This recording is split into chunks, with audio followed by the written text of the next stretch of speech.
नमस्कार. नमस्ते. सुधारित शेती तंत्रज्ञान या युट्यूब चॅनलमध्ये आपलं सर्व शेतकरी बांधवाचं मनापासून स्वागत आणि धन्यवाद. शेतकरी मित्रांनो, आज आपण कांडी लागवड कशी केली पाहिजे, कांडी लागवडचं एकरी जास्तीत जास्त उत्पादन घेण्यासाठी आपण कसं नियोजन केलं पाहिजे किंवा ऊसाची जात कुठलीही निवडली तर पाण्याचं व्यवस्थापन कसं केलं पाहिजे, लवकर कांडी लागवड केली आणि लवकर उगवण क्षमता होण्यासाठी आपण काय केलं पाहिजे, एकंदरीत ऊसाविषयी आपण थोडीफार चर्चा करणार आहेत. आपल्याकडे एक प्रगतशील शेतकरी आहेत. आता शेतकरी मित्रांनो, आपल्याला माहिती की आपल्या सर्वांची कांडी लागवड चालू आहे. काही लोक आता बघितलं दोन डोळा पद्धत चालू लागवाय, काही लोक रोप लागवड करत आहेत, काही लोक एक डोळा पद्धत ऊस लागवड करत आहेत. परंतु आता आपण ऊस लागवड करत असताना नेमकी लागवड कशी केली पाहिजे जेणेकरून आपल्या एकरी जास्तीत जास्त उत्पादन मिळालं पाहिजे आणि आपला खर्च कमी झाला पाहिजे. आता सगळ्यात महत्त्वाचं तंत्रज्ञान. आता एक डोळा पद्धत जर तुम्ही लावली, ऊस लागवडची पद्धत केली तर एक डोळा पद्धतीमध्ये तुम्हाला फक्त जर बघितलं 1 टन फक्त बियाणं लागतंय. त्याच्यामुळे तुमचा तिथं खर्च वाचतंय आणि घरच्या घरी तुम्ही एक डोळा पद्धत लावू शकतो. आता दुसरी जर 2 डोळा पद्धत लावली तर बियाण्याची संख्या वाढते. बियाणं आपलं किती लागलं, बियाणं 2 टन लागलं. 2 टन लागते. म्हणजे लक्षात घ्या 2 टन लागतं. परंतु आपलं जे 1 टन जे एक्स्ट्रा झाले ते कुठेतरी आपल्याला थांबवलं पाहिजे. म्हणून एक डोळा पद्धत सुद्धा करू शकतो की 2 डोळा पद्धत करा. आता लक्षात घ्या भरपूर शेतकरी रोप लागवड करत आहेत. आता आपण रोप लागवड केली, काय तुमचा अनुभव आहे रोप लागवड केल्यावर? रोप लागवड केल्यानंतर आपल्याला 21 दिवसाला तरी आपल्याला फवारणी करावी लागते. फवारणी करावी लागते. 7-5 दिवसाला आपल्याला बुरशीनाशक परत फवार लागते. साधारण ह्या ऊसापेक्षा त्याला 2 वेळेस फवारणी जास्त करावी लागते. जास्त 2 फवारणी. पण त्याचा बी रिझल्ट चांगला आहे आणि ह्याचा बी रिझल्ट चांगला आहे.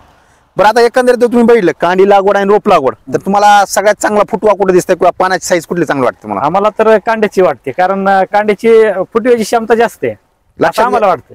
या काकांचं एकदम राईट आहे. प्रगत शेतकऱ्यांनी लक्षात घ्या, रोप लागवडीमध्ये काय होतंय, आपल्याला रोपांना 1 महिना 2 महिने किंवा 3 महिन्यापर्यंत जपावं लागतं. परंतु कांडी लागवडला जर तसं जर तुम्ही थोडं सिस्टमॅटिक केलं तर कांडी लागवडी सुद्धा आपण रोप लागवडीपेक्षा जास्त उत्पादन घेऊ शकतो आणि आपला खर्च वाचू शकतो. आता रोपांचा खर्च जास्त जातो, तुमचा मजुराचा खर्च वाढलाय. हो, मग ह्याच्यामध्ये आपला खर्च वाचवायचा असेल तर तुम्हाला अशा प्रकारे करू शकतो. आता लक्षात घ्या, कांडी लागवड करत असताना सगळ्यात महत्वाचं काकाची लागवड तुम्ही बघत 10,000 एकर बेन, 10 एकर.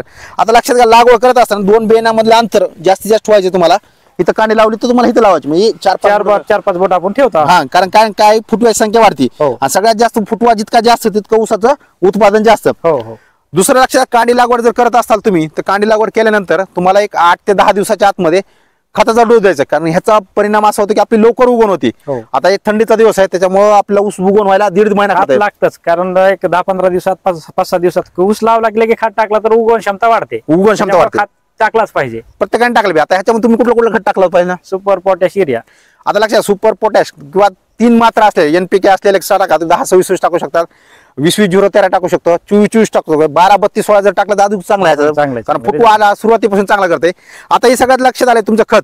आता लक्षात घ्या, 1 महिन्याचा ऊस झाला तुमचा. आता त्या ऊसाला कुठली फवारणी केली पाहिजे किंवा लागवड केल्या तर सगळ्यात महत्वाचं, आता काकाने सुद्धा फवारणी, आता पोंग्यावर थोडा प्रॉब्लेम दिसतोय, आता फुटवा जास्त वाढला तर लक्षात घ्या, सगळ्यात महत्वाचं वेल एक्स्ट्रा हे प्रोडक्ट घ्यायचं. तुम्हाला 2 ml प्रमाण वापरायचंय. जसं की आपण रोको, कार्मेल असे किंवा साप त्या प्रमाणात आहे, जे अँटीबायोटिक बी काम करते, पाण्याची साईज उसाला चांगली बनवते. त्याच्यामुळे वेल एक्स्ट्रा 2 ml घ्या तुम्ही 1 लिटरला. त्याचबरोबर तुम्हाला 19 खत घ्यायचं फवारणीमध्ये किंवा 12-61 घ्या. कुठलाही खत घेऊ शकता. पंपाला तुम्ही 60 ml किंवा 60 ग्रॅम असं टाकू शकता. त्याच्यानंतर तुम्हाला अळीनाशक, म्हणजे की आता पोंगे मर वगैरे अळी काय जणांना दिसू नये त्यासाठी इमामॅक्टिन साधे घेऊ शकता 10 ग्रॅम पंपाला, असं एकंदरीत तुम्ही घेऊ शकता.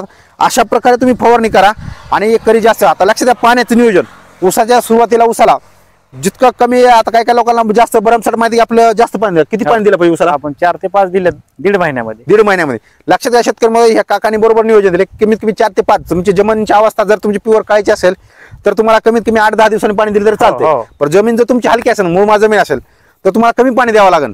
म्हणजे मुरमाड जमीन असतात जास्त पाणी, 10 ते 15 द्यावं लागेल तुम्हाला पाणी. पाण्याची पाळी सुद्धा लक्षात, जितकं जास्त पाणी कमी देताल तितकी उगवण क्षमता ही लवकर होती. जास्त ओलं असलं तर जास्त पाणी देऊन त्यामुळे उगवण क्षमता आपली कमी होती. आणि लक्षात घ्या शेतकरी मित्रांनो, आता दुसरं एक सगळ्यात महत्वाचं, ऊसामध्ये आपण पहिल्या महिन्यामध्ये, आता ऊसाला भरपूर जण तणांचा प्रादुर्भाव असतो. आता एक पुढच्या व्हिडिओ मी तुम्हाला सांगेन की ऊसाला 2.5 महिने तण येणार नाही, फक्त आंतरपीक करायचं जमत नाही असे तणनाशक. आता ह्याच्यामध्ये तणनाशक कुठलं मारलं पाहिजे? आता सगळ्यात महत्वाचं तणनाशक लक्ष घ्या. आता तुम्ही 2,4-D आणि टाटा मॅट्री मारणे. परंतु आता ह्याच्यामध्ये दुसरं एक लक्ष द्या, त्याच्यामध्ये टाटा मॅट्री 2,4-D आणि SMS तणनाशक मारतात. जी सिप कॅन असेल ती सुद्धा मरून जाते, लवाळा असेल ती सुद्धा मरून जाते. म्हणजे सर्व तणावर सुद्धा आपण नियंत्रण करू शकतो. जर तुम्हाला आता 2,4-Dचा सगळ्यात मोठा ड्रॉबॅक लक्ष द्या, आंतरपीक करायला कुठलंही जमत नाही, मर लागते.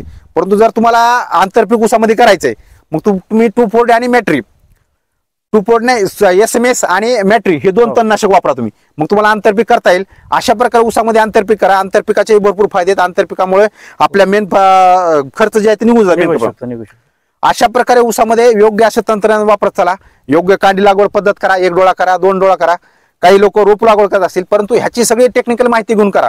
आपल्या सुधारित तंत्रज्ञान तुम्हाला प्रत्येक गोष्टीची माहिती देत असते. कांडी लागवड कशी पाहिजे, 1 डोळा कशी पद्धत वापरली पाहिजे आणि ह्याच्यामध्ये कुठले तंत्रज्ञान वापरले, कुठले खतं वापरले, कुठली फवारणी वापरली पाहिजे ह्याच्याविषयी सविस्तर माहिती देतात. जर तुमचा नवीन काय अनुभव असेल तर नक्की आपल्या चॅनलच्या मार्फत तुम्ही कमेंटच्या मार्फत द्या.